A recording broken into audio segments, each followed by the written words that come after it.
In light of the board being present, I am going to call the meeting to order at 8:34 to be prompt.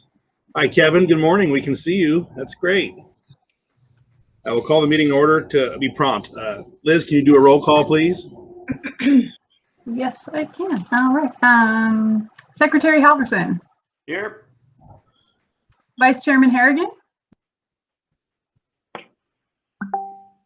He's muted. Vice Chairman Harrigan. Here. Oh, yay. Thank you. Sorry. I was going to say I can see you. Let's see. This time you can see me, you can't hear me. Yes. Okay. Member Holmes. Here. Thank you. Chairman Lewis. Here. Thank you. Member Martell. Present and accounted for. Thank you. Good morning. Member Siegel. Here. Excellent. Thank you. And Member Sutherland.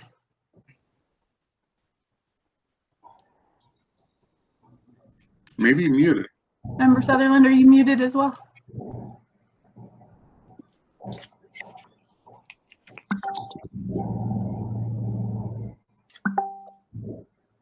I can see him.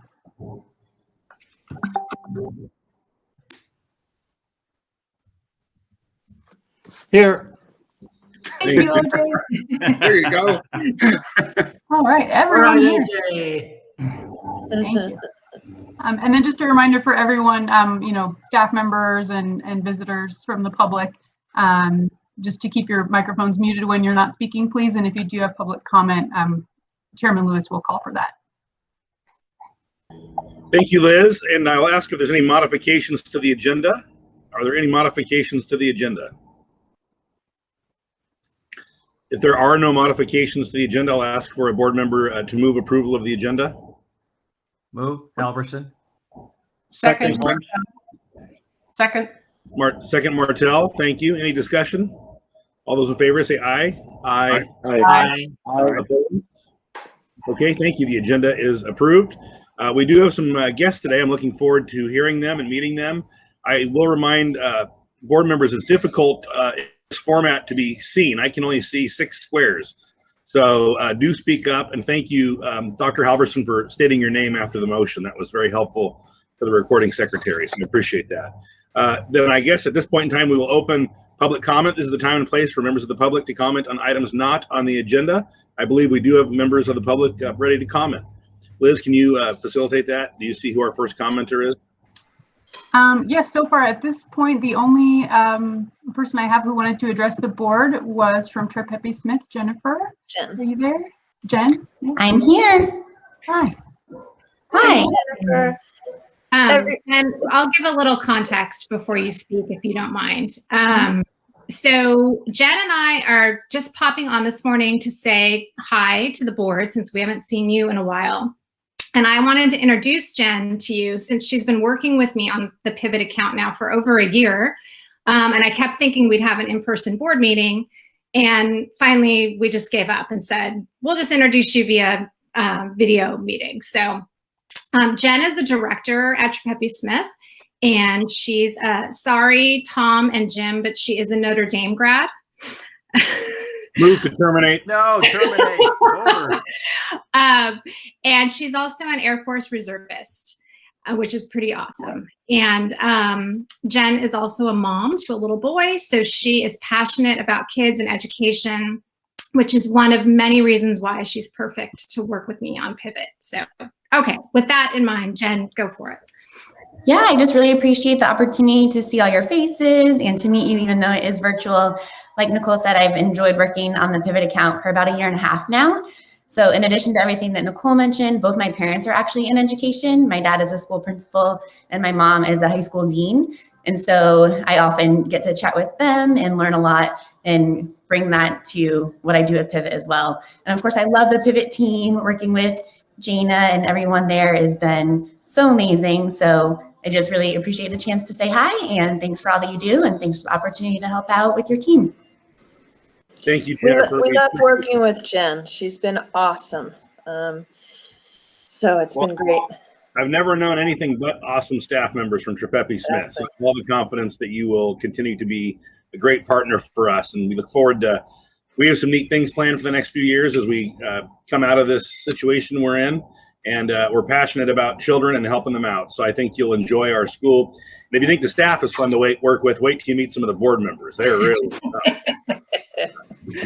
So anyway, thank you, Nicole. Thank you. Okay, are there any other members of the public that wish to comment? Dr. Loomis, you're on the agenda, I believe. Yes, so we will hold on that. Are there any other members of the public wish to comment at any of our sites? We'll give a moment. Okay, seeing none, I will close public comment, and we'll move to item 3.1, professional development provided by Dr. Corey Loomis. Dr. Loomis, I am a junkie for leadership and professional development, and I do have your book, and I am very much looking forward to growing through it, and I really appreciate you thinking of us. I'll turn it to you. You bet. Thank you so much, Board President Lewis. I appreciate the opportunity to address the board, and really I'm just leaning in with the board and partnering with the board, understanding that when we got school leadership and the school board and the authorizer working together, that's best for kids. And that's what we all want, is best for kids.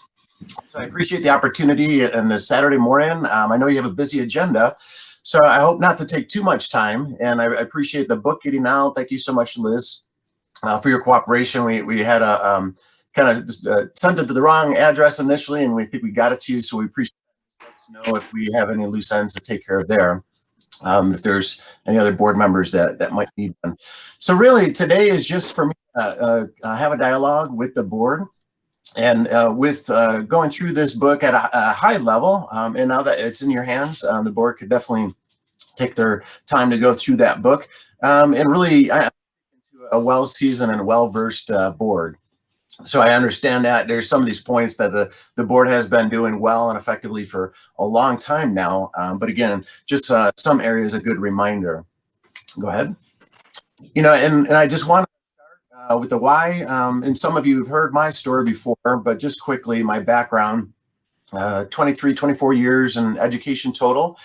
Started on that traditional path, as many folks do. As a teacher, worked my way through administration to being a high school principal, and I did jump into the charter world and had that unique opportunity to be a charter leader, and it was a great rewarding experience. And before that, I actually started as a charter parent, founding of a charter school 15 years ago. My youngest daughter still attends that same school. So for me, it's never been, although we danced that political dance, it's always been about quality and what's best for kids for me.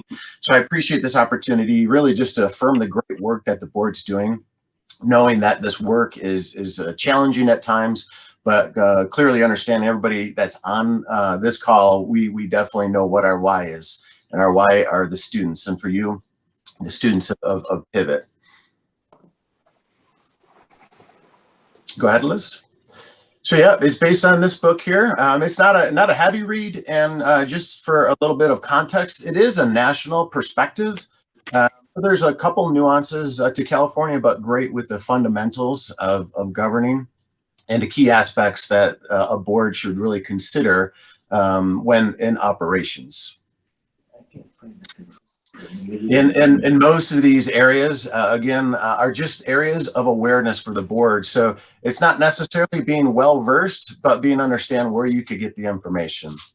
For example, being, have an understanding of your petition, and that's a whopper in itself. And we know petitions, it's interesting, petitions are getting longer and longer nowadays. I've reached 1,000 pages plus.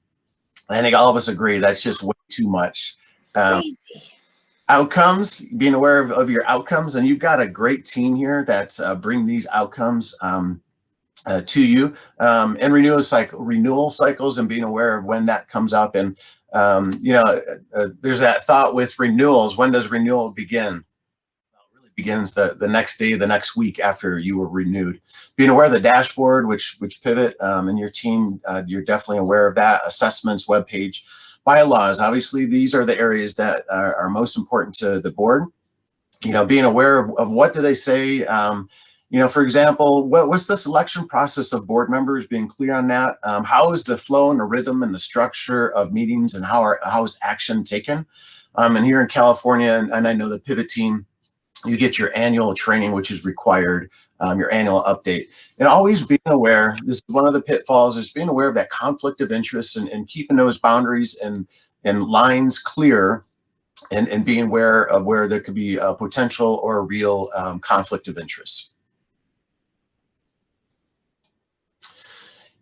Just a reminder, you've got a great team, and they've been doing it well. And Jane has been fantastic to work with throughout these few years.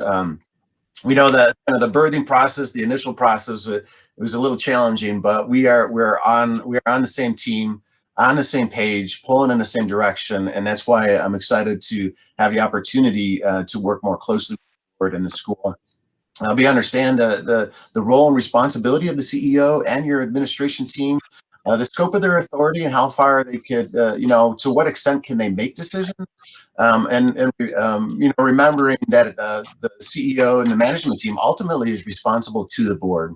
And the board is well aware that they're ultimately responsible for all facets of the school, whether it's operations or academic performance and fiscal oversight, as you know. Management, obviously, compensation and evaluation are key aspects, making sure that their compensation is fair and balanced with similar schools and networks. And there should be kind of a regular evaluation process as well for the school management. Academic performance, that's the unique aspect, right, with the charter school, the mega waiver. But it's not so much of a waiver nowadays. It feels as the last few years there may have been more things layered on the charter schools, but that idea of accountability versus autonomy, and it may not feel it, but having a little bit more autonomy for high accountability. Academic performance, as we know, is critical for charter schools. And really, they live under that guise that if they don't perform, they don't exist, which obviously we know is not the same for a possible neighborhood school that might not be doing well and been struggling for a few years. So and with our new renewal criteria, that's another layer that we look at with the dashboard as far as performance goes. But really, and there's no secrets here, no secret sauce to the success and the characteristics of a healthy organization, but school-wide culture focused on student success, and of course, experience and effective leadership. And a challenge that Pivot has with other charter schools in our state and across the country is attracting and retaining the most capable teachers. Had an opportunity, Riverside County had an opportunity to bring in Dr. Doug Fisher yesterday to talk to the leadership, the Instructional Leadership Network. And he shared some current statistics regarding teacher retention, and actually teachers that up to 20% of the teaching workforce are looking for other careers by the end of this school year. And then another challenging statistic on top of that, it was upwards to 40% of colored teachers, non-white teachers that will be leaving the profession. So there's a big challenge around that. In my experience and work with attracting and retaining teachers and staff, of course, you need those two other elements. And money helps, salary definitely helps, but that's not all that goes into it, right? So if you have those other pieces in there, that usually tends to attract, and the more positive pieces you have attract that most capable teacher. Fiscal controls, as we know, the biggest challenge and the largest reason for failure in the charter school world relates to fiscal matters. Whether they're intentional or not, and vast majority are not intentional, they just have trouble balancing that. And what helps to keep the organization and the board on good standing is to make sure there's good checks and balances and fiscal controls that are in place. So making sure there's separation of duties, always having that check and balances in place, purchasing policies. These are just examples of making sure to review and have solid plans in place. Credit card policy, who has a credit card, what's the limit on those credit cards? Cash handling, that's a huge one.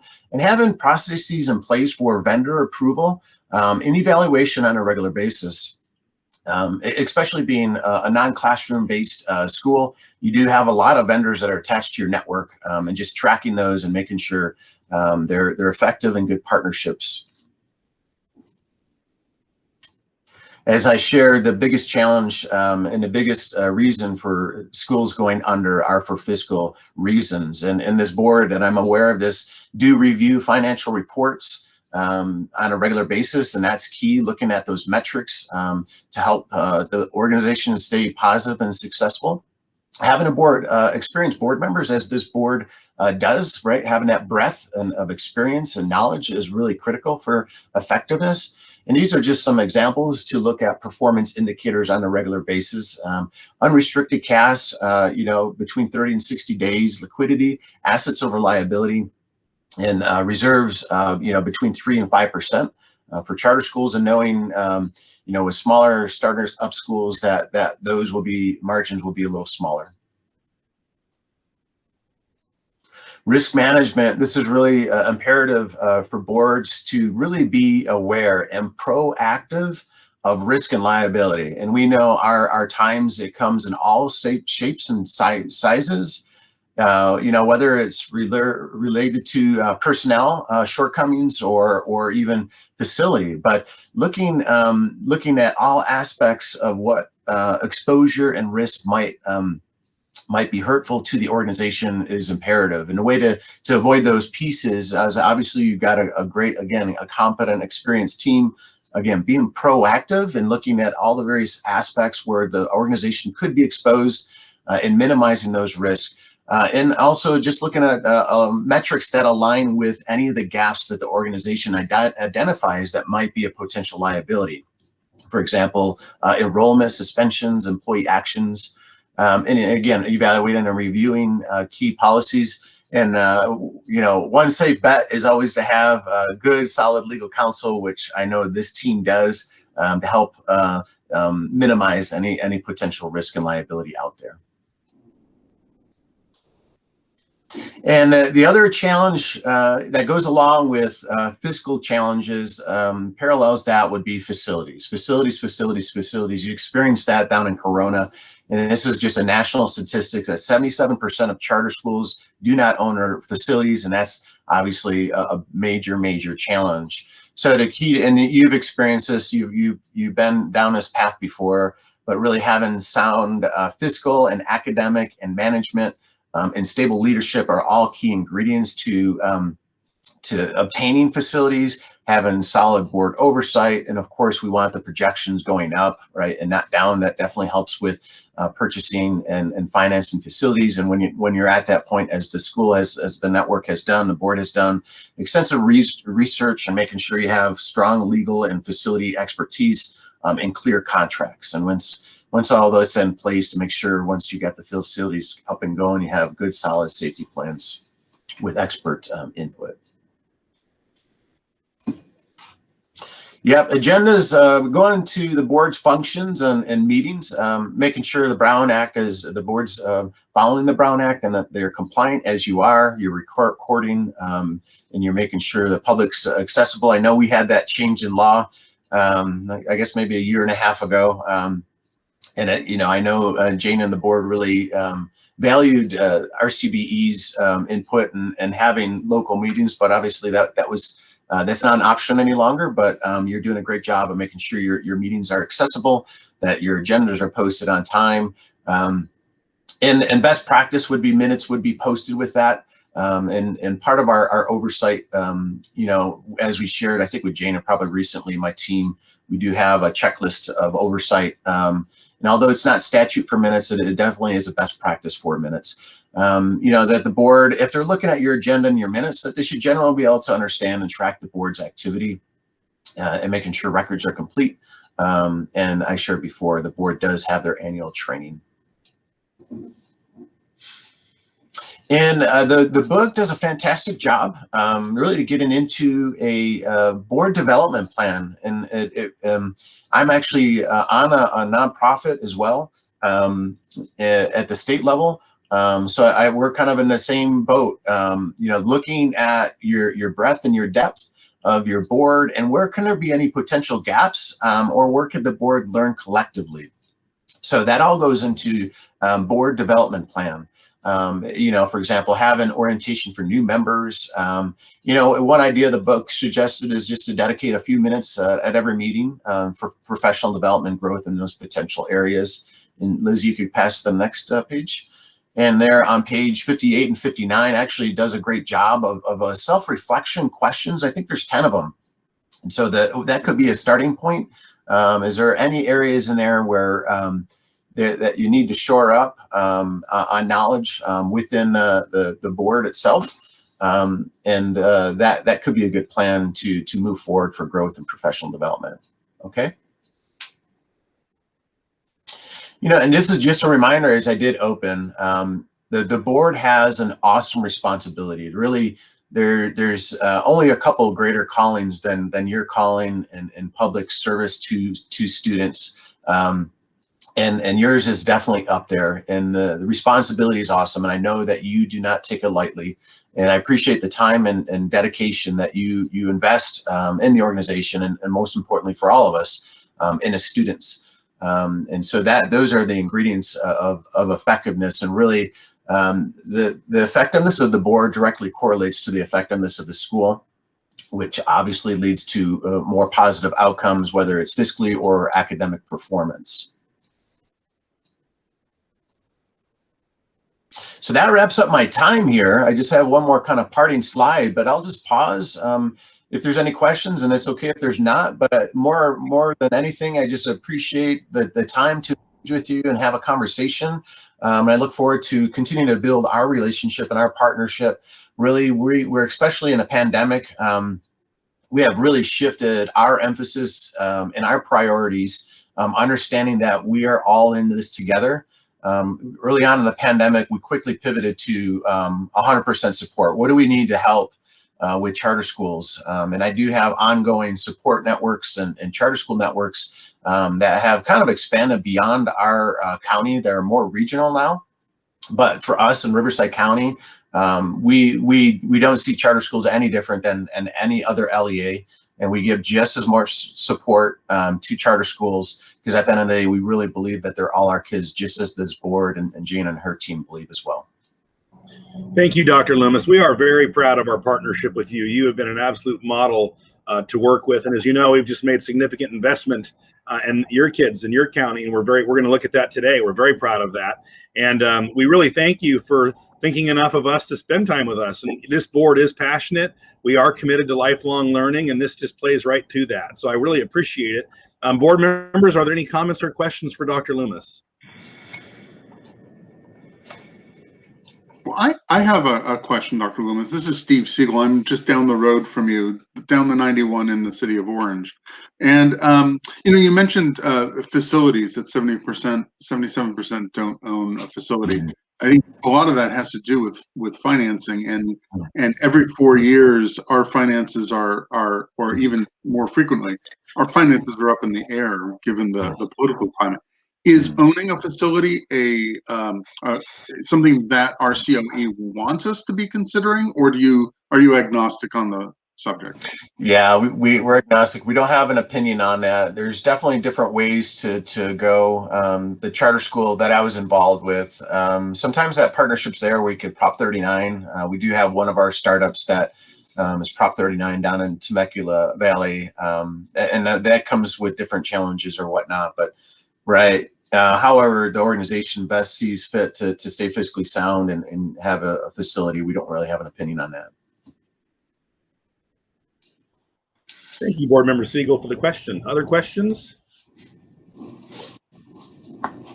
Okay. Go ahead. I'm sorry. That's okay. If I may, this is off the topic of Dr. Loomis's talk, but I think you'll have and it's about COVID. And what is the status in the county of Riverside as far as students going back to school and teachers being vaccinated? And can you give us a little snapshot there? Yeah, I'll do my best. As we know, that's always fluid information, and we get really internally 3 to 4 updates on a daily basis, even through the weekend. So we've got a couple different factors going on, and I'll try to just keep this simple. But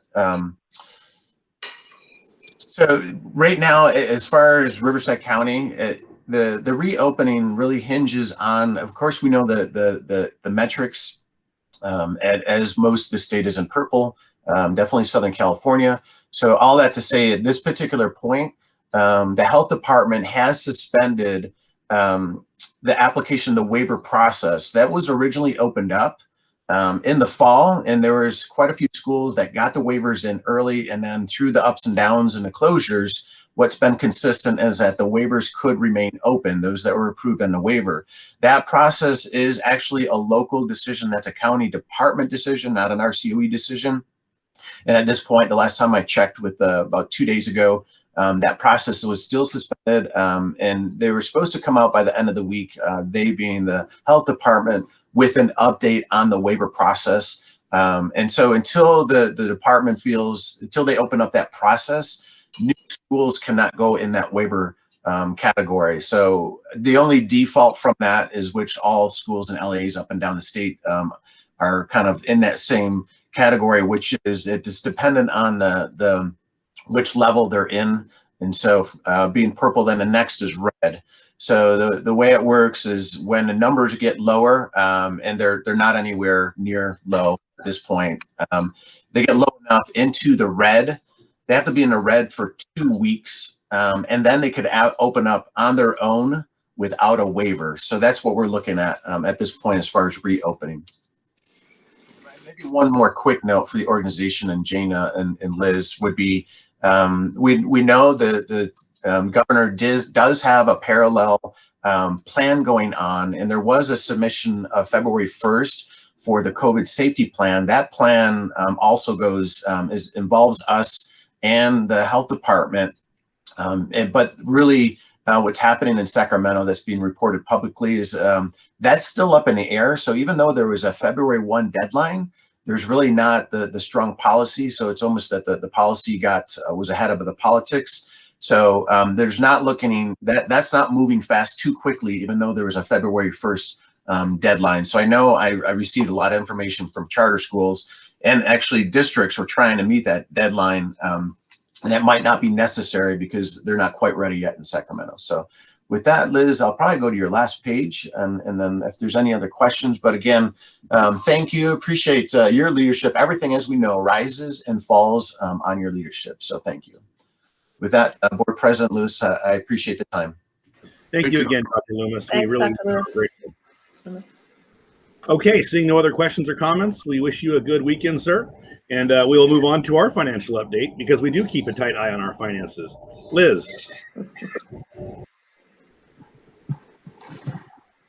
Thank you, Chairman Lewis, and thank you, Dr. Loomis. So glad to see you. I'm so glad you could present today. And we will actually, in my presentation here, I'll be discussing some of what you just mentioned about the governor's January proposal and the February 1st deadline and everything like that as well. So with that, we'll dive in.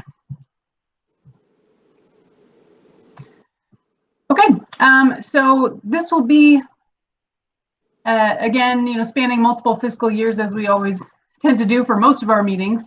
So quick update about our current forecast, including where we stand with PPP loan forgiveness and our Riverside Main Street project.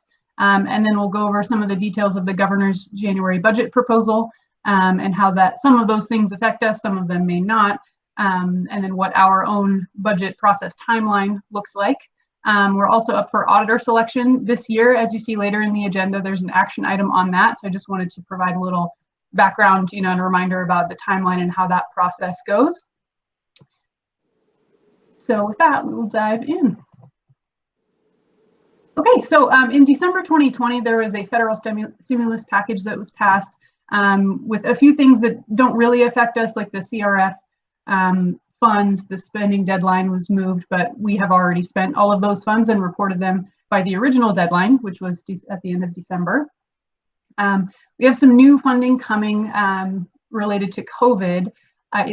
The last I heard, it was still unclear whether or not Pivot would get those funds. It is going to be based on Title I funding, and Pivot did not get Title I funding in prior years. So this is our first year receiving that funds or applying for those funds.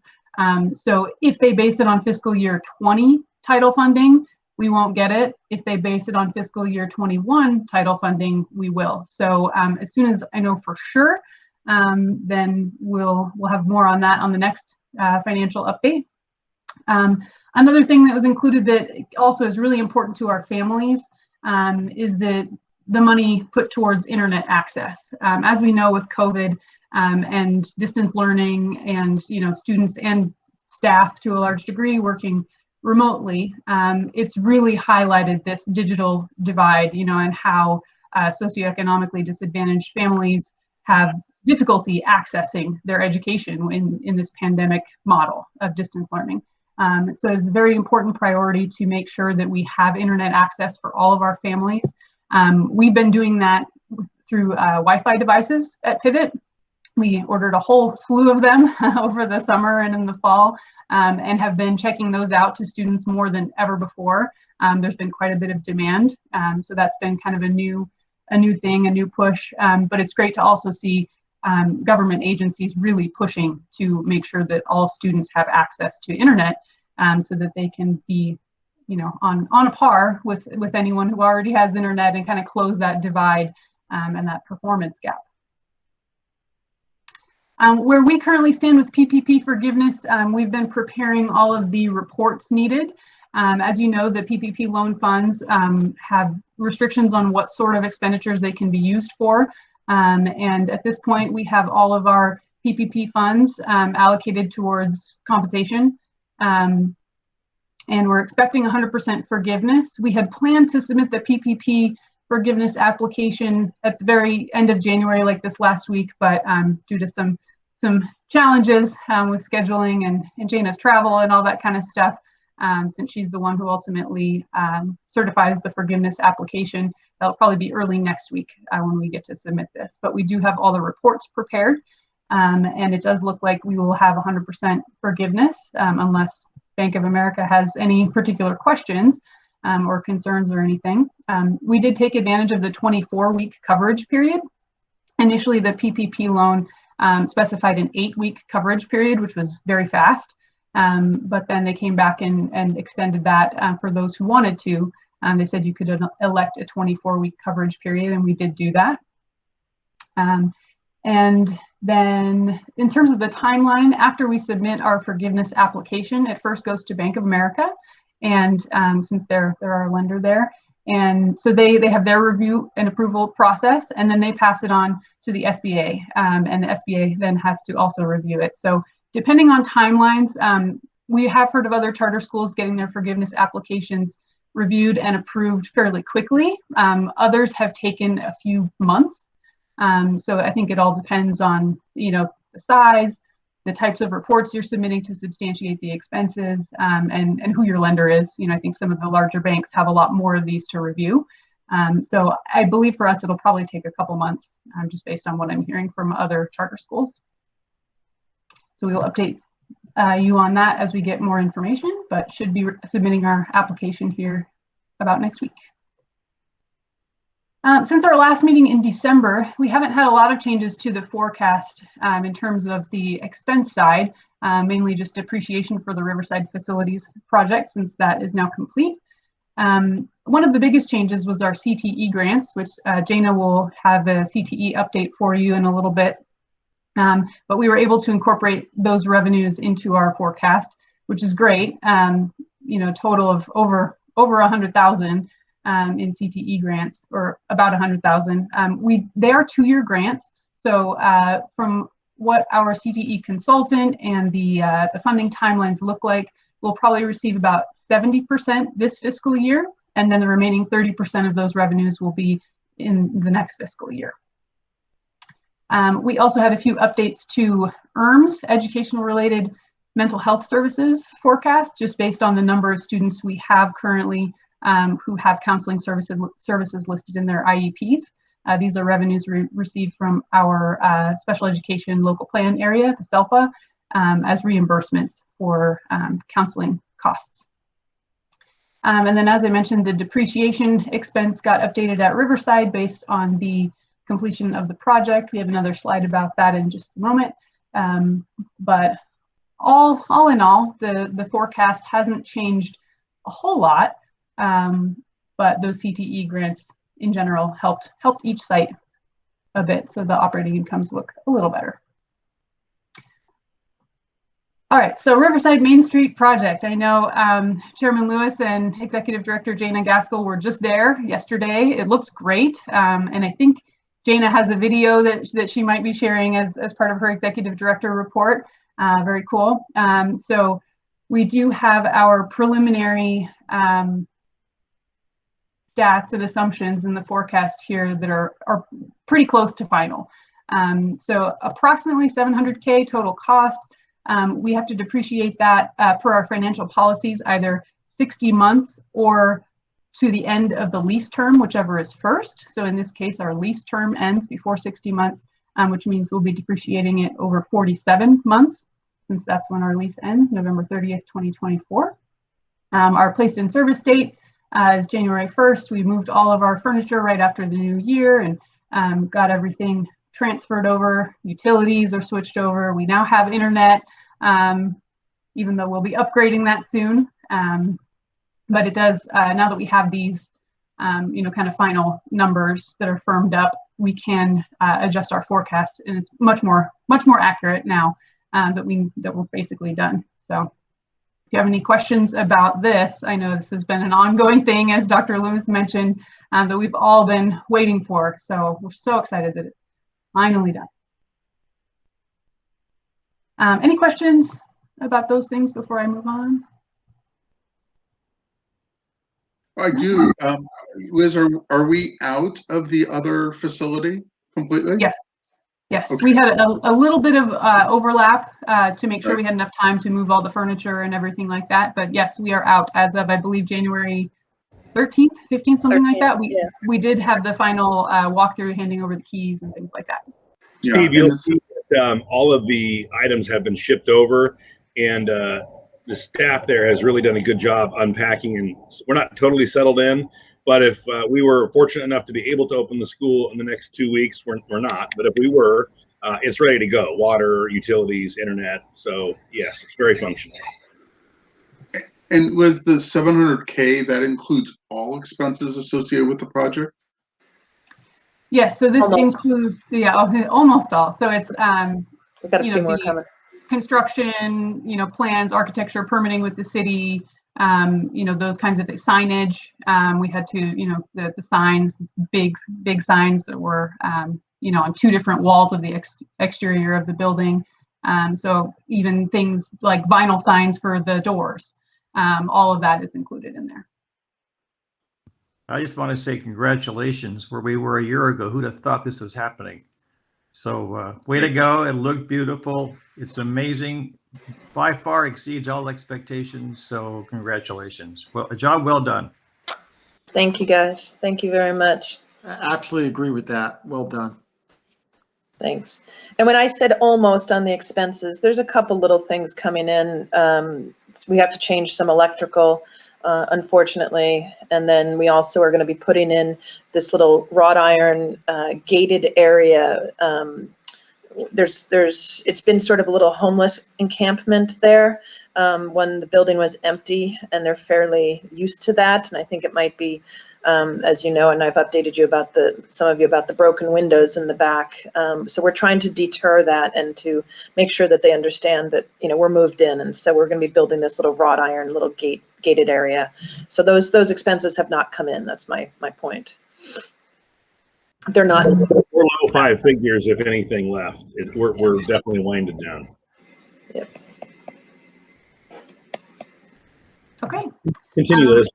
With that, we'll move on to the governor's January budget proposal and sort of how our current tax receipts and things affect that. So as I'm sure you've probably been hearing, our tax receipts are in the state of California are higher than had been anticipated. It seems it's mostly due to the high earners. We're still seeing, a lot of sort of low wage earners struggling in the state of California. So this is not necessarily reflective of, total economic health of the state. But at least in terms of California tax receipts, it means a lot of help for schools because the state has more money than they originally thought they would. So their projections for ending this year is definitely improving. And unfortunately, at this point, it doesn't look like that will alleviate or roll back any of the deferrals for this year. It would take legislation to do that, but I think it's just, it's not something that's going to happen in the short time frame. But what it does look like it's going to do is potentially alleviate some of the deferrals for next year. So the governor's January budget proposal did include these grants, and this is what Dr. Loomis was talking about with this February 1st deadline to submit the safety plan and post it online and all of that. So there's push to get schools reopened for in-person instruction, primarily for elementary grades first, before we expand to the higher grade levels. But there are a lot of caveats to this, one of them being that these grants are not available to non-classroom based schools. And also, as Dr. Loomis mentioned, there is a lot of still discussion happening around this in Sacramento. I'm thankful for our authorizers who are advocating on our behalf for non-classroom based schools to sort of educate people in Sacramento that a non-classroom based school can still have a facility and still be conducting in-person instruction. Non-classroom based does not mean 100% virtual all of the time. There are a lot of blended models like ours that really take in-person instruction very seriously, especially for the elementary grades when they're so young and still learning time management and everything like that. They need to be face-to-face with the teacher at least some of the time. So at this point, we're not eligible for these funding streams as it currently stands. I'm not hopeful that will change, but nonetheless, very grateful to our authorizers and everyone who's supporting us in advocating for non-classroom based charter schools. Any questions about these? I didn't want to go into them too much since we're most likely not eligible. If you do have questions, let me know. Happy to share. Keep going, Liz. That was helpful. Thank you. Okay. All right. Other things for the governor's January budget proposal. Looks like we have a nice healthy COLA restored, which hopefully that will make it through in May and June, but we'll see. As I mentioned, there's no plans currently to walk back the deferrals for this fiscal year, and those are coming up basically now. So pretty much, the entire spring, we're seeing deferrals to some degree every month, and those get paid back over a schedule through November. We currently, in terms of the cash forecast, we're looking like we'll be good and okay to weather that.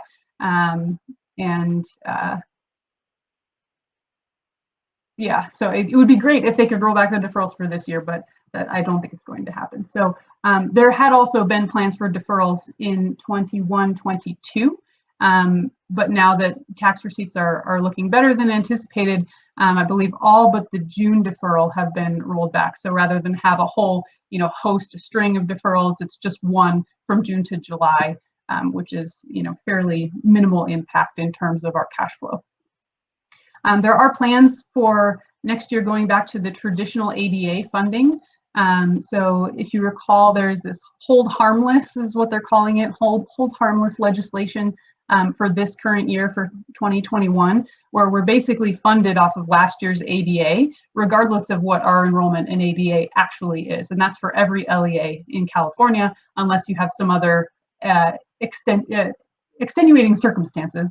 They did finally allow some wiggle room for schools that were growing substantially and things like that, but for all intents and purposes for us, we are funded off of our 2019-20 ADA. So that will end at the end of this year as it currently is planned, and we will go back to our normal funding model where we report our enrollment and ADA in the fall, and then they adjust our funding accordingly based on how many students we have and what our attendance rates are.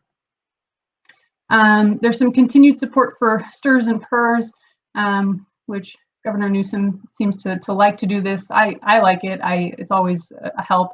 STRS and PERS costs have been ballooning in recent years, that last 10 years. So this is helpful in terms of keeping our expense increases more moderate. And then there's also a bunch of things the governor proposed, other funds, kind of one-time funds or things for teacher training and development, but also still in the works. So we don't have a lot of details on that at this point.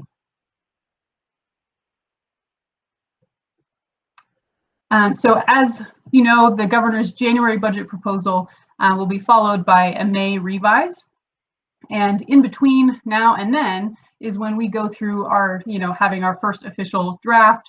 And, we get all of the feedback from you, from EdTech, from our staff. Jana and I work, with the ad hoc budget subcommittee to draft that first version of the budget.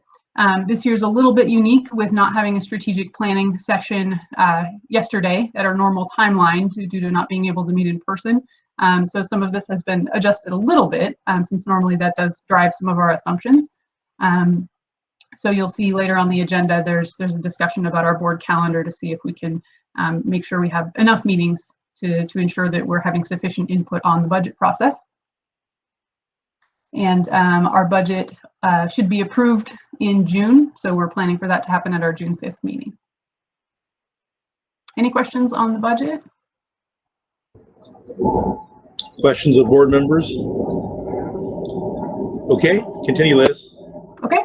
All right. Coming up, auditor selection timeline. As you mentioned at the last meeting, we have our contract has expired with our previous auditor. So we have an item on today's agenda. So this is just a reminder of the process. And so we have several proposals that were submitted, which hopefully you have had a chance to review. I know some of them are kind of long, but we do need the board to select an audit firm. And then we notify our counties and authorizers of our choice of auditor. It can be a multi-year contract or it can be a single-year contract, but it is a requirement that we provide for that audit and provide a copy of the contract and notify our counties and authorizers of what firm we have selected. So that's on today's agenda. And Liz, I appreciate that you went through that effort. I think it is absolutely a best practice to change auditors on a regular basis so we're not too comfortable with any one of them. I think it's very important for accountability. I know it's more work for the staff to begin with a new auditor. In my professional life, our city changed auditors here recently, but I think it's very important to have that accountability. So I appreciate you going through that effort. Definitely, thank you. Okay, and then let's see, just in the summary here, obviously with COVID, we hope that with the vaccines rolling out and everything that we will be able to reopen soon. But how that will affect our forecast and what that looks like in terms of potential increased expense for next year based on what we need to do to make that happen safely, or the tail end of this year even, we'll be looking at those forecast things very closely. And so we'll hopefully have a better idea of what that will look like expense-wise when we come back at the next meeting. And any final questions? Questions, as always, that was a thorough report. Liz, thank you. And you seem to certainly be on top of all of the issues, which we're grateful for. Any other questions from Mr. Halverson? Dr. Halverson, pardon me. I see you raised your hand. No, I'm just pointing out that whenever Liz talks, we should be quiet.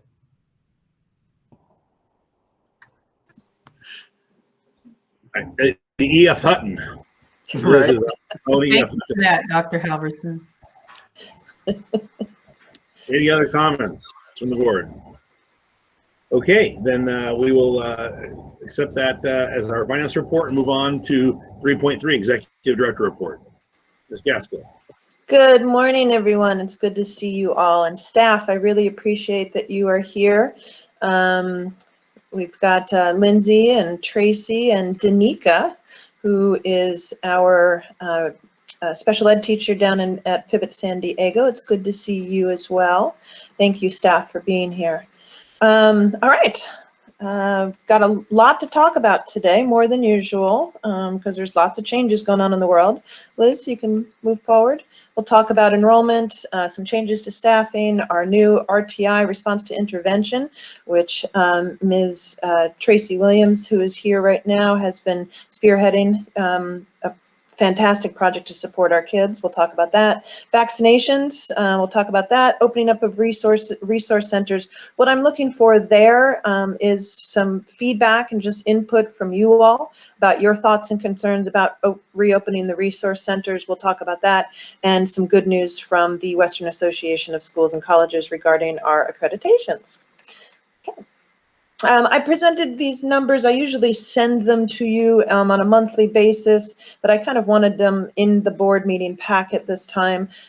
We are currently in San Diego at 119. We were capped based on last year's numbers at 122, so we're pretty close to our cap. And we have 5 elementary on the wait list, and we just took this changes daily, as you know. We do have 3 students on the 6th through 12th grade wait list, and we took one of those students. Next week, we'll be taking choosing 2 in our public random lottery drawing to fill up our teachers' caseloads in Pivot San Diego. So they'll be up to 121 if we don't have any students leave us between now and then. Same numbers for Riverside. We have only elementary right now on that wait list, and our teacher at Pivot Riverside, who is our elementary credentialed teacher, his caseload is completely full. So we have not drawn any elementary off of that wait list in Pivot Riverside. I do expect, as I'm sure you will concur, that once we actually announce the reopening of the resource center, the brand new resource center in the new location, that we'll get a lot more students wanting to enroll for next year. So I'm excited about that. North Bay, as you know, we had a tough time filling all of our teaching positions in Santa Rosa, Pivot North Bay. Their cap is, they're currently at 406. Their cap is 469. We have wait lists both at the elementary and the 6th through 12th grade level. Oh, sorry, I have no, I don't know why that wait list. Anyway, sorry. So we have 14 elementary. We just pulled 3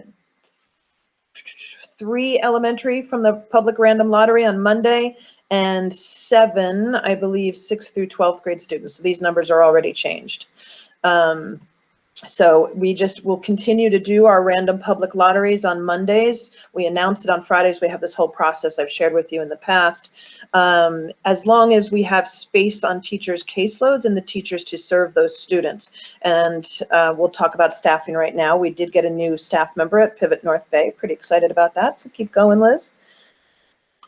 Staffing. As you remember, last year we made sort of a shift in our approach to staffing for the sites because it's so unpredictable as to, you know, where we're going to be able to hire, where we're going to have good qualified staff as opposed to the enrollment changes.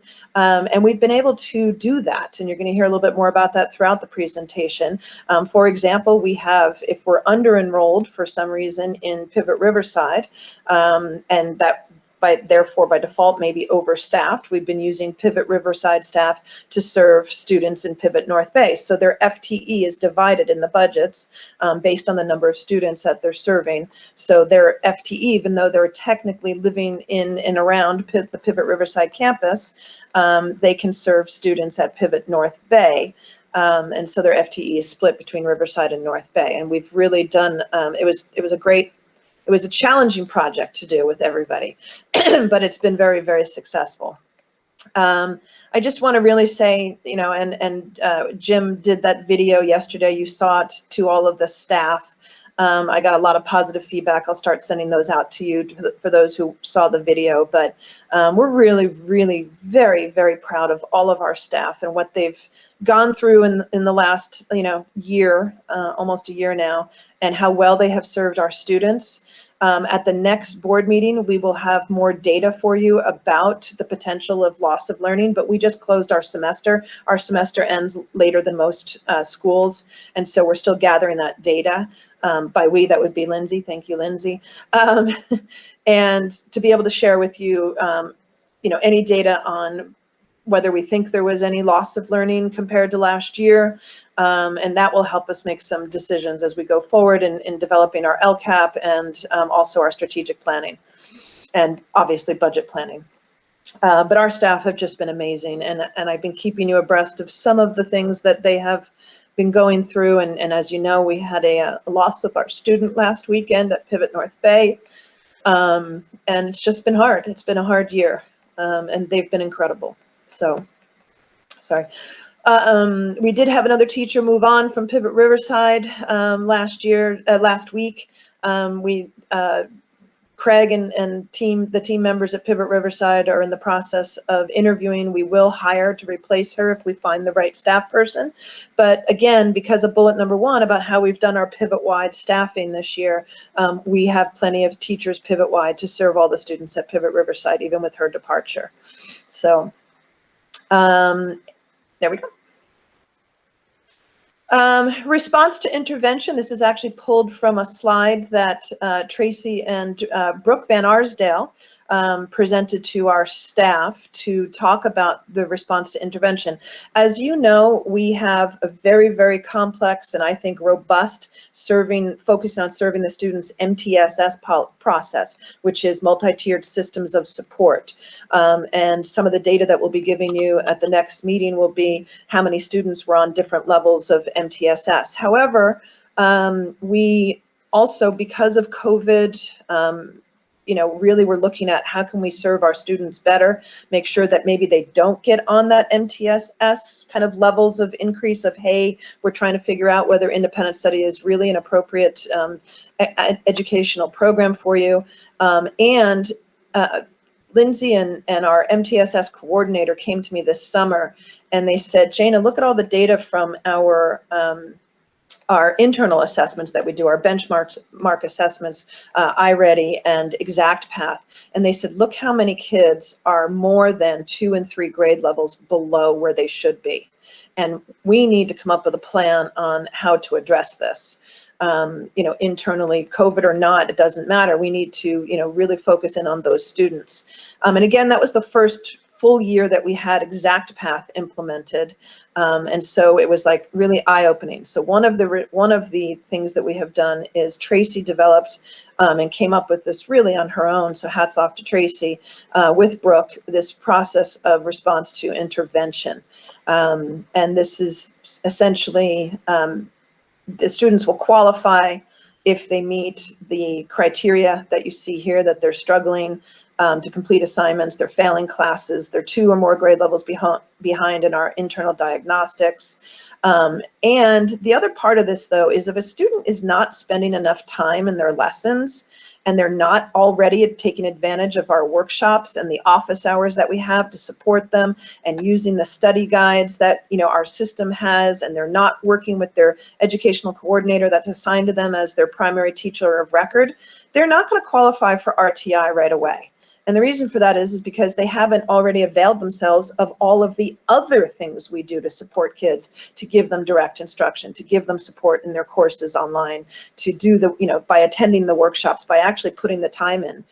You'll get a kid that say, yeah, well, the mom will say to us, well, I saw him on his computer all day yesterday. I said, yeah, but Mom, here's the report. He was only logged into our curriculum for 7 minutes. And he's supposed to be sent, he or she's supposed to be spending, if they're a high school student, 6.5, 7 hours on their academics. And so those students wouldn't qualify right away. We would focus on our MTSS processes and make sure that our student study teams and our plans that we develop for the students include them trying to actually log in before we move them and send them over to the RTI process. Liz? And I switched these slides from Tracy's and Brooks because I wanted you to know how the kids qualify before we actually said what we're doing. And it's very short term, very intensive instruction. Essentially, we're laying it out for 8 weeks, and then we review again whether the student has made improvements and why not. And obviously, this is not special education. This is general education. These are not students who already qualify for an individual education plan. These are general ed students, and they have intensive instruction sessions, 30 minutes, 3 times per week. And we're focusing primarily on language arts and mathematics, and also some of their executive functionings, which would be, their study skills and just, organizing themselves and, having schedules about being able to log in every day. We have several of our staff that are delivering these services, and it just depends on who and when and where our caseloads are as to who's going to be doing that. We refer to them as our RTI specialists, and they have made such amazing improvements and significant performance growth with our students already. Tracy and Brooke rolled this out as a sort of a tester back in the fall, and now we're rolling it out completely for all of our middle and high school students right now. So a huge shout out to Tracy and Brooke for developing it and giving our teachers a way to be implementing this. Everybody's really excited about the possibilities in supporting our kids. Any questions about RTI that Tracy can answer? Sorry, Tracy. Any questions? Okay, continue. Thanks, Jana. Vaccinations, I just want to give you an update and background on this. Pivot North Valley, everybody has had shot number 1, and they are scheduled for shot number 2 already. Just happened in the last 48 hours. Riverside, San Diego, and Sonoma don't have enough vaccines to go to their 1Bs yet. They haven't even gotten 1Bs are educators, people involved in schools, several other categories, but 1Bs are what we're watching for our staff. Literally, I sent Chairman Lewis an email this morning that came in last night from Sonoma County. They had rolled out at the Department of Public Health a plan to start serving the 1Bs, starting with elementary students, and they actually just revoked it. The Department of Public Health said, not going to happen, and sorry. And so we're not even on the schedule in Sonoma County anymore. We have a team of people that are looking and tracking all of our contiguous county areas because we serve students there. And so, for example, San Bernardino thinks that they're going to have 1Bs happening sooner than, say, Riverside County. So our staff could go to San Bernardino to get those vaccinations when and if it happens, but they haven't started. Napa Valley, for example, contiguous to Sonoma County, they are starting to come up with a plan to roll out for 1Bs as well in their county. So we're watching that very, very closely. It is a humongo task. I try to log in every single day to be able to give the staff some guidance on it, but it's like, as you know, it's changing on a minute-to-minute basis. So basically, Butte County is the only ones that have rolled out for 1Bs yet. Go ahead.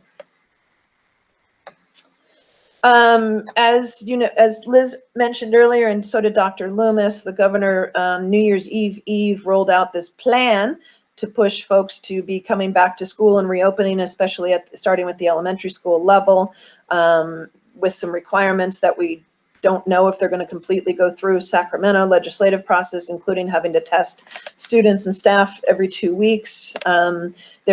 In return, they were going to give $435 to $450 per pupil to assist with opening the schools, except non-classroom based schools weren't going to get a dime of it to be able to reopen. I think the legislators and most of the people in Sacramento are under the erroneous assumption that if you are labeled as a non-classroom based school, that means you don't have any facilities and you don't have any classrooms. I think everybody has been desperately trying to convince them and show them otherwise. But they still keep leaving non-classroom based schools out of all of these additional avenues for resources to help deal with COVID. So we don't know where that's going to go. And as Dr. Loomis mentioned earlier, I even talked to CDE last week about this February 1 deadline for submitting our plan, even though we're not reopening right away. It's a work in progress. Let's just leave it at that. Go ahead, Liz. We do have to submit our data every 2 weeks as to, there's basically this portal that I have to log into for all 4 counties, separate logins, separate reports to let the state know whether or not we are open and who's actually being served and the numbers, et cetera, et cetera. So I've been doing that. We just started. The first one was due last Monday, and I have it on my calendar as a recurring thing to remember to do it every 2 weeks. Currently, there are none of our resource centers that are open to the general public. or to the general population of students that we serve. However, we do have students coming to our facilities that are in the neediest, and this is obviously in our LCP, our special ed population, EL, foster, homeless, or some of our neediest students that need that support, are doing some one-on-one with staff on site, with all of our, obviously Department of Public Health guidelines and this really cool login system that Jim, I meant to show you yesterday. We logged you in, taking the temperatures and everything. So it's really, really cool. So anyway, we're tracking that very closely. Bill threw me against the wall and tempted me. You have to. I know. I saw that. No, I was very impressed by the security in the system. Well done. Yeah. Yeah. So absolutely, he should have. Throw him against the wall. Yes.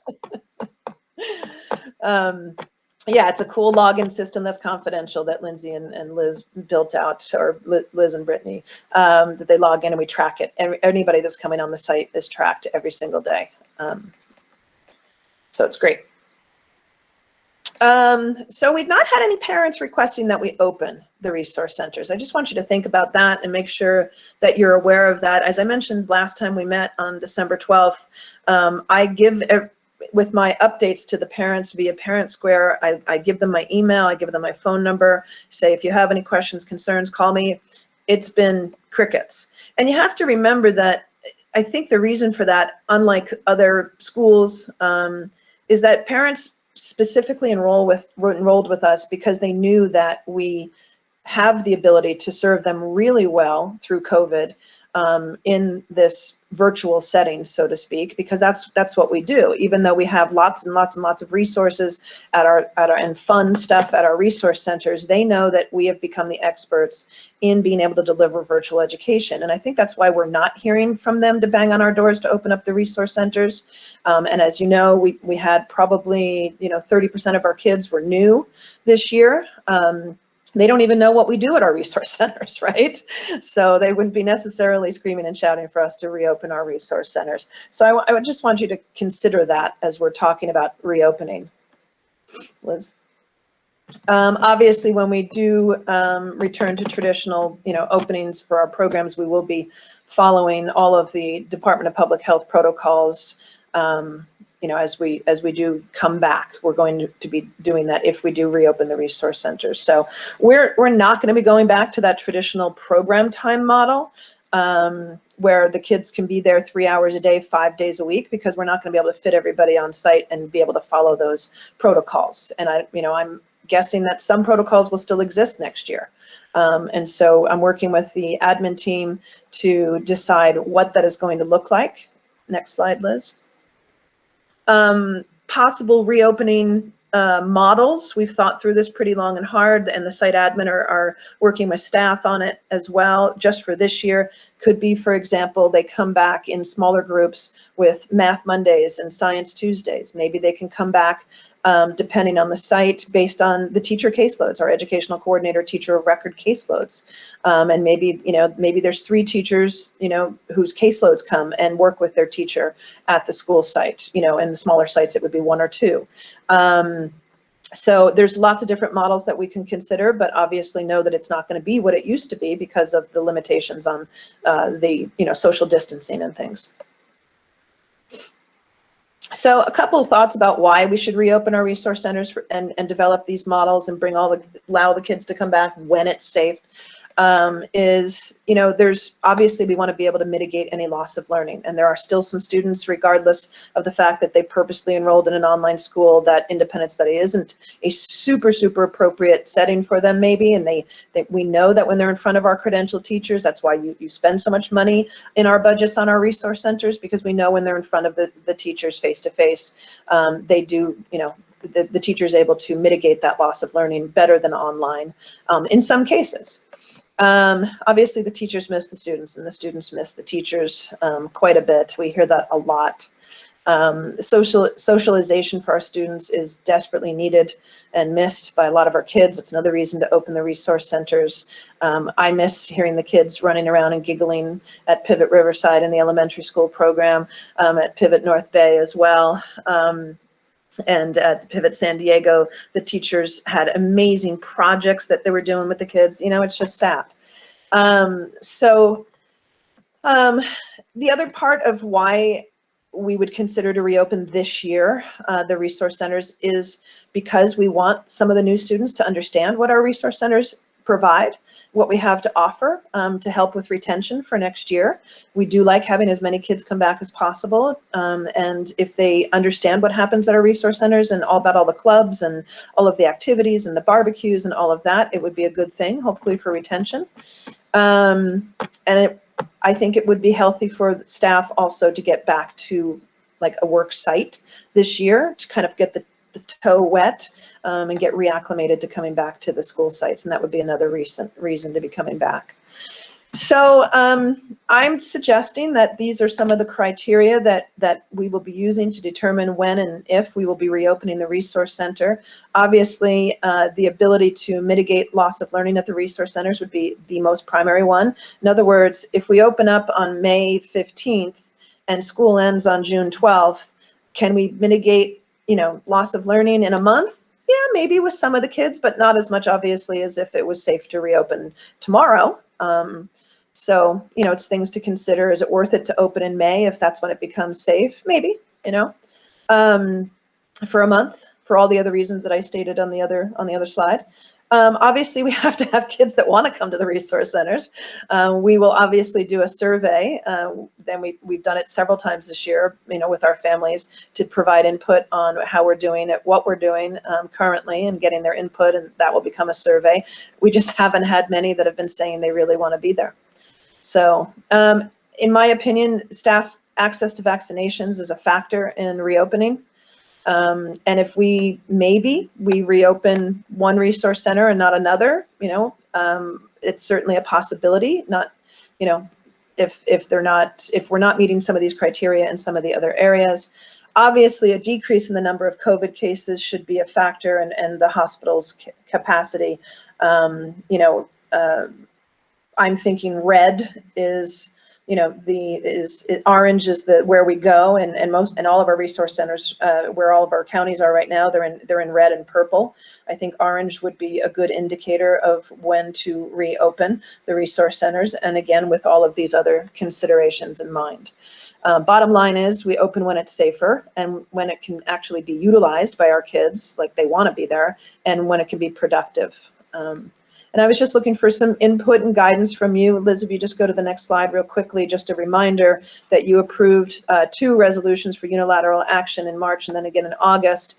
And these are the things that you have granted your executive director to be able to make decisions on. But I always reach out to you and get input on these things. And that's what I would like some input from you on your thoughts about reopening.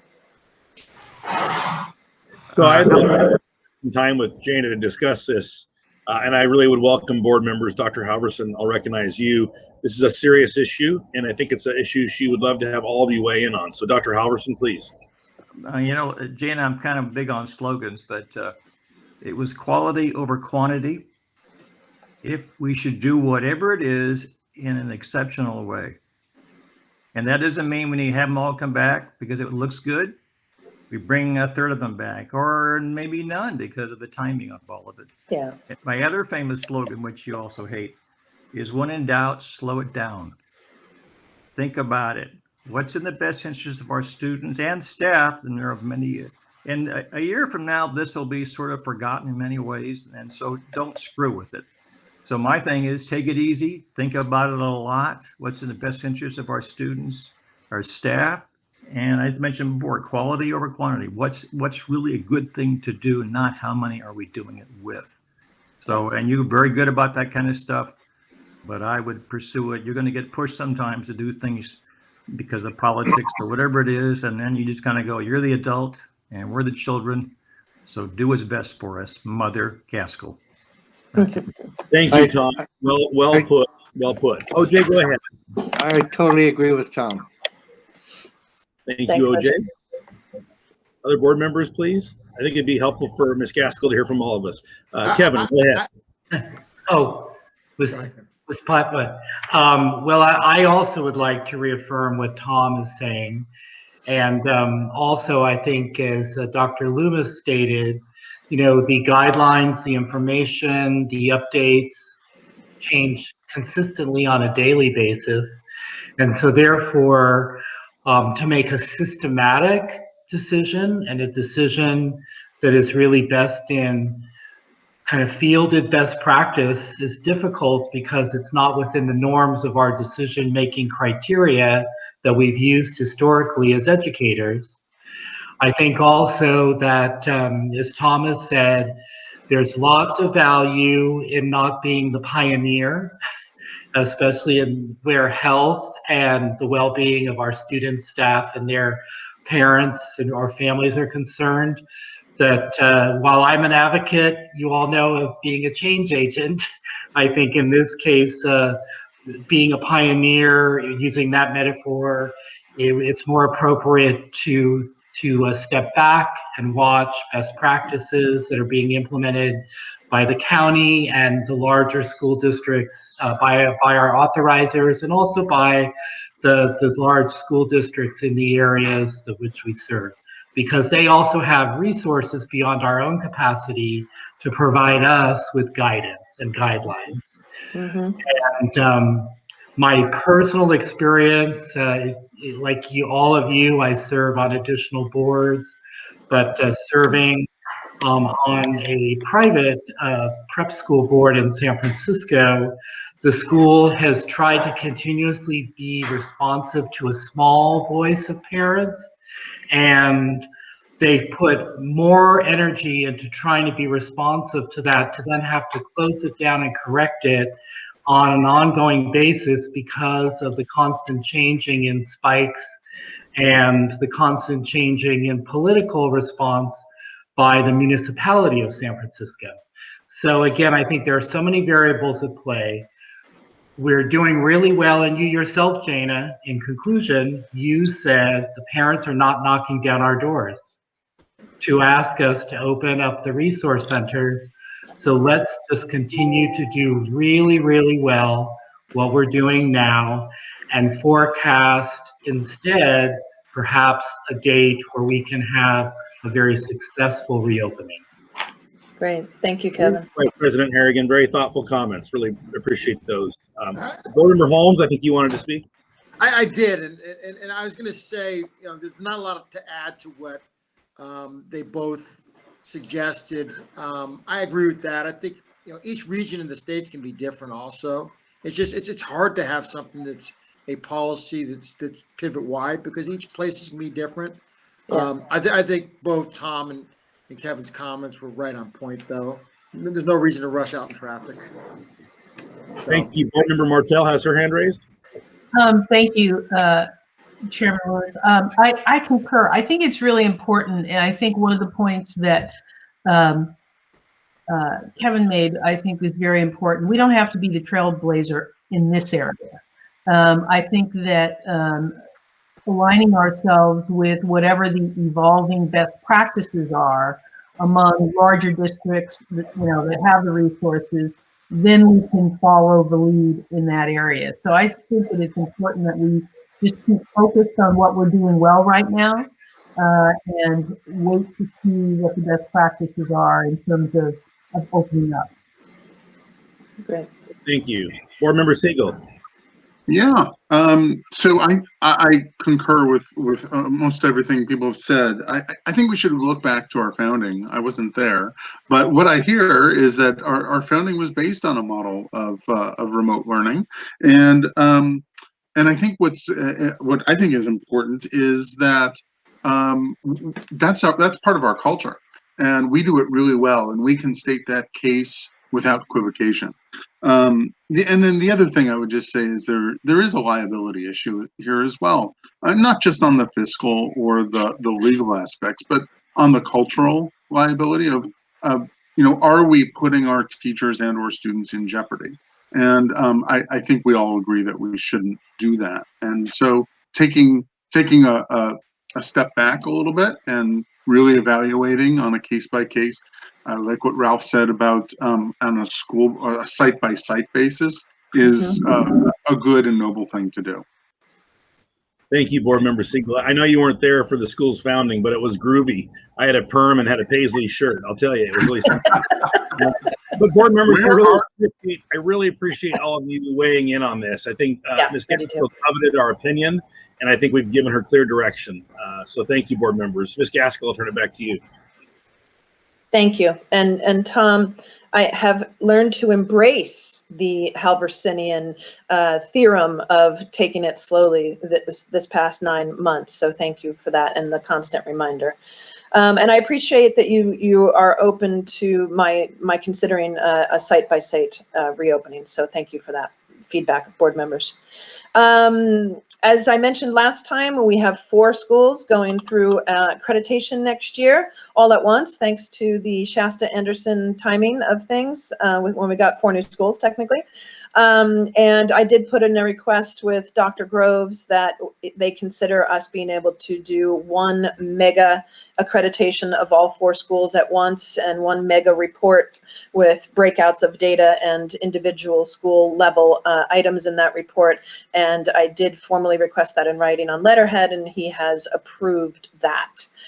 So we will be doing that next year rather than 4 different ones. As you know, I frequently serve as a chairman of visiting committees for the Western Association of Schools and Colleges. It is a completely voluntary thing. It takes up a lot of time, but I always learn something. As a matter of fact, the school that I just did Sunday, Monday, Tuesday, Wednesday of this past week was a CTE school. And so I always learn things and bring them back for Pivot's benefit. And I think they appreciate that I'm always willing to step up and do this. I actually have 2 more this year. I got a panic message from one of the WASC employees the other day that's been there for many, many years. And she said, Jana, I need you. And so I signed up for a 3rd one. But anyway, so it pays off because they know that we put in the time for them as well, and they appreciate that. A huge shout out to our WASC coordinators. Alex Ritz from Pivot San Diego will be coordinating there's lots and lots of stakeholder input that has to happen in the WASC process. Alex will be coordinating that in San Diego. Sam Hart will be coordinating that up in Pivot North Valley. Barry Waldman will be doing that at Pivot North Bay, and Brandon Gragnano will be doing that at Pivot Riverside. Let me point out that Alex and Sam are brand new teachers to us this year, and Barry was a brand new teacher with us last year. And Brandon has been around with us at Pivot Riverside, thank God, for quite a while. So very happy that they all stepped up to coordinate these WASC endeavors, and because the work begins now. We have to start now for a spring visit, and as I mentioned at the last meeting, you all will be involved in that spring visit, but at least there only will be 1 meeting for you instead of 4. So well done on that. So, any questions on WASC? Liz, can you stop presenting and see if I can present the video of I think board member Harrigan has a yes, Kevin. Oh, sorry. Jana, I just wanted to share that through the process, if you need a board member administrator, which often does come up throughout the process, I'm more than happy to serve in that capacity. Thank you. I very much appreciate that, and I'm going you. to take you up on that, board member Harrigan. Thank you, Dr. Harrigan. I've always enjoyed my WASC participations. Like you said, you learn so much, and I guess it's my holding on in retirement to stay really current with my professional practices, but having, again, as you said, having gone through multiple WASC processes, I'm more than happy to be of any help to any of the regions now that I'm both in Northern and Southern California. I can be of help to you there. So. Awesome. Thank you, Dr. Harrigan, very much. And Jana, I want to know that I'd volunteer, except I'm too lazy, so I won't. You are not. All right, I took a quick video yesterday when Chairman Lewis and I were at Pivot Riverside, and I just wanted to show you.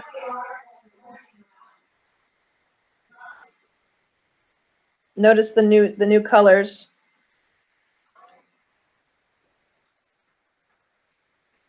Why not cardinal and gold? I tried. We purposely avoided. Because those are ugly colors. This is our elementary classroom. It is huge now. We have those funky, great water fountains. There's our expensive sewer pump. Yes, our very expensive pump. Our tiny little toilets. Super cute toilet for the little kids. Yep. Lots of light coming in there. We got the lockers in there. This is Captain Bill Collegia's area. And our welcoming intake center for parents if they wanted to come sign up or learn about. We're going to have some nice comfy chairs right there in the front like we do at North Bay for families to sit. We have a buzzer on the door now, so it locks and people have to be buzzed in for safety. That's one of our classrooms. That is the new staff room. We're very excited about that. This is our project area with those project tables for hands-on and fun projects and CTE and things like that. This is our special ed room, the one that had the leak in it. Sorry, Ryan.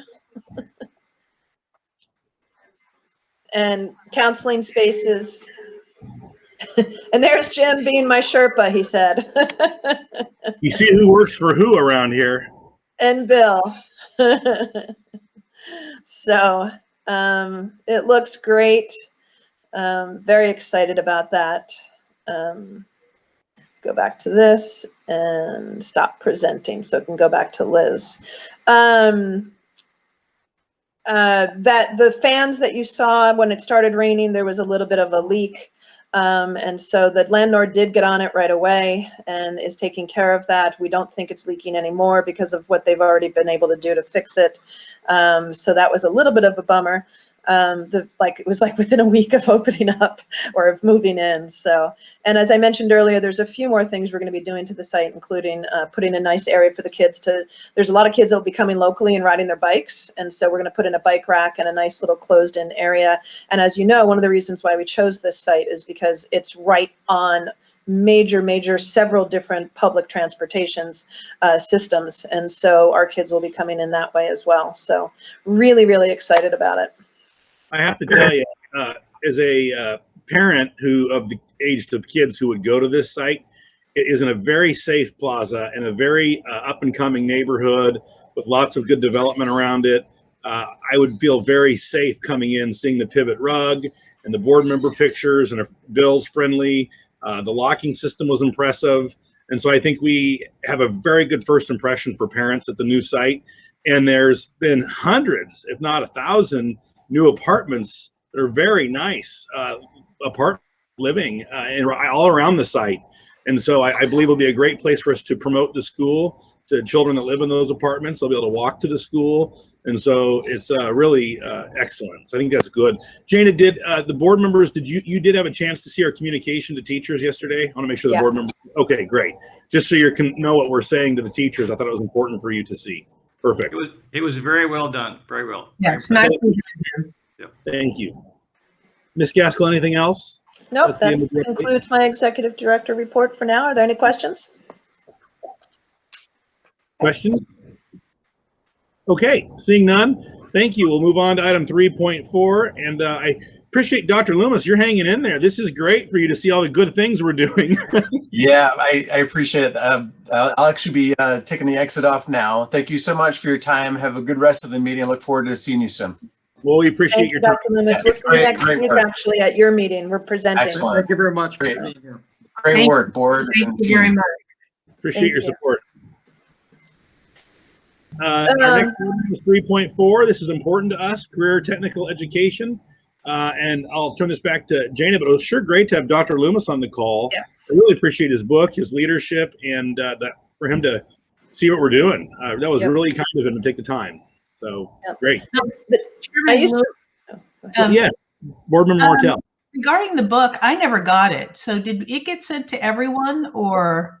Yes, Cindy, it came from Cindy, and she sent it. We should have gotten it on Tuesday or Wednesday. So if you haven't gotten it, maybe Liz can make note and we'll get it to you.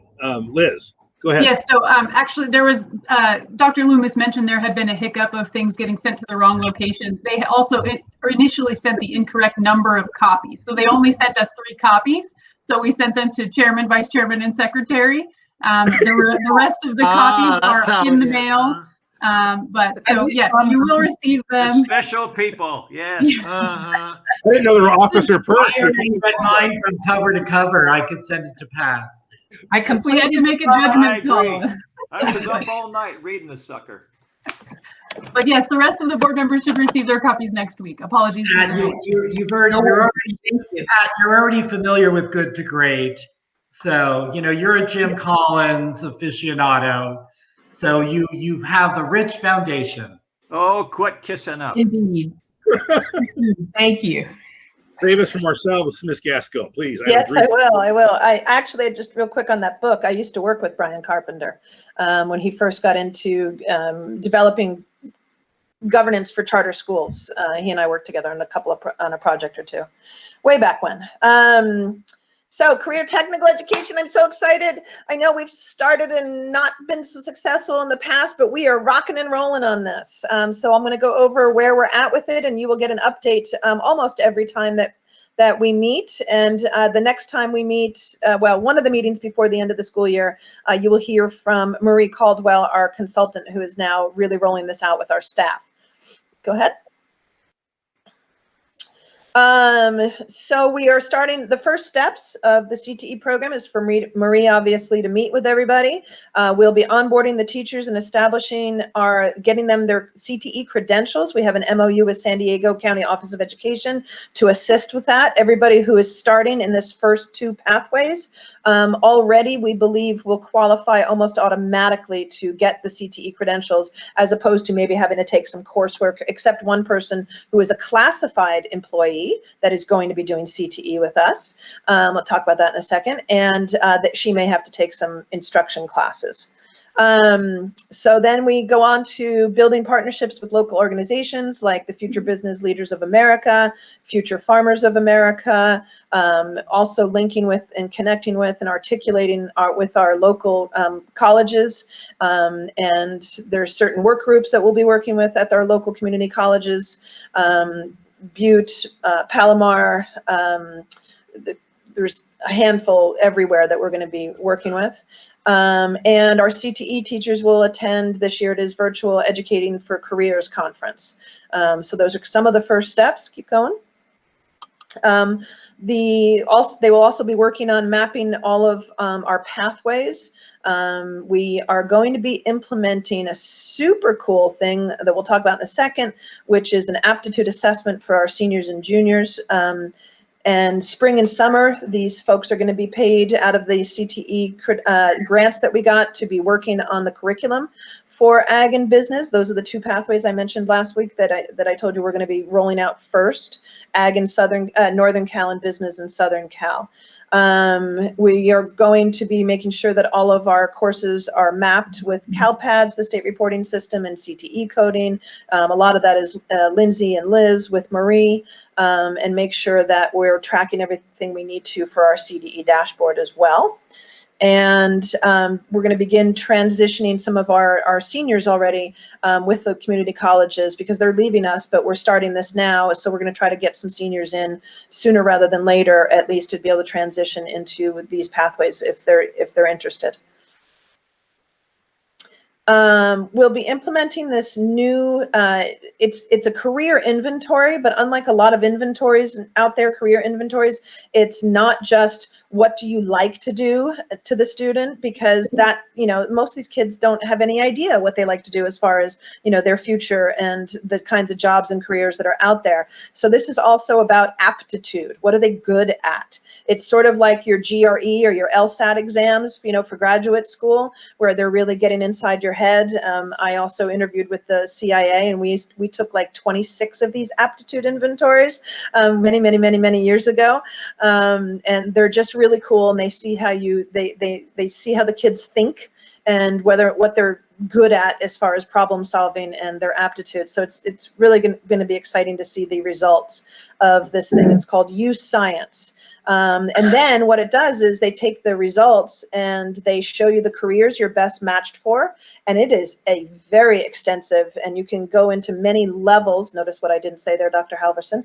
You can look at many levels to see what those careers are like and how much you would be making, what's required for them as far as education. And then it links this student directly to local, based on their IP address where they were, taking this exam, local colleges, and how they can get into those colleges, what it costs, what programs they have, if they have any certificate training, because not all these careers, involve having a college degree. Some of them actually give certificates, and there's certificate programs at our local community colleges, and it links them directly with those programs locally. It's pretty darn exciting. We're going to start.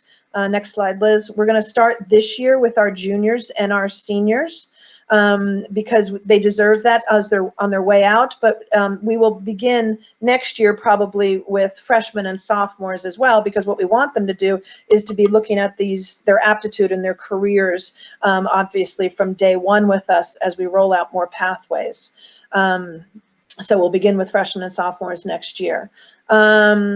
We have, obviously the expense for this is in our grant. We'll use the results of the U Science also to try to consider future pathways. So go ahead. Yeah, thank you. I thought I had a separate slide for this. Thank you. We also, part of the first steps is the career coordinating. So we're going to have two different types of staff people. We have one who's going to be implementing the U Science, and then others will be working on the program end of it and the pathways. It just happens to be that some of those pathways teachers also wanted to volunteer and be very involved with the U Science. So they're doing a double duty there. And our first CTE staff, excuse me, is Gail Gonzalez Colayan, and I always say that wrong, I'm sorry, Gail. John Faust, and Gail is from Pivot San Diego. She will be doing the career U Science implementation in Southern Cal, as well as working on the business curriculum. John Faust will be doing, out of Riverside, will be doing the business curriculum. Dana Durfee has just signed on from Pivot North Bay to be working on the ag with Tara Wigglesworth, who is one of our special ed teachers, and Anna Toso, who is a classified person at Pivot North Bay. And Tara's at North Valley, because we're doing the ag in Northern California. And Dana will also be doing the U Science in Northern California. Dana has an interest in doing the culinary pathway, and so she's going to get her feet wet with the ag pathway because they're very much related. And having those two working together possibly next year would be a really cool thing. But I'm going slowly, right? You don't have to reel me in on this one. We're taking it very slowly, mainly because we want to do it right, obviously. And we just got to we have to take it slow and see how it goes. And obviously, shout out to our extraordinary consultant, Marie Caldwell, who is working with us on the grants and helping the staff to roll out the pathways. Obviously, all of these things that I just talked about and the salaries and the stipends that they're getting will be coming out of the grant. As you know, there was a 2-to-1 match in these, and at the last board meeting, board member Harrigan, Dr. Harrigan, had asked for that we present in some form sort of that Liz and I would work on to discuss with you and do like a little mini training on these restricted funds and categorical fundings. And some of these categorical fundings that we've done, as you saw in Liz's presentation, are brand new to us, like Title I. And these are also restricted. And so Chairman Lewis had asked me to work on that and send it out as a report to you all in the coming weeks. And Liz and I are going to be working on that.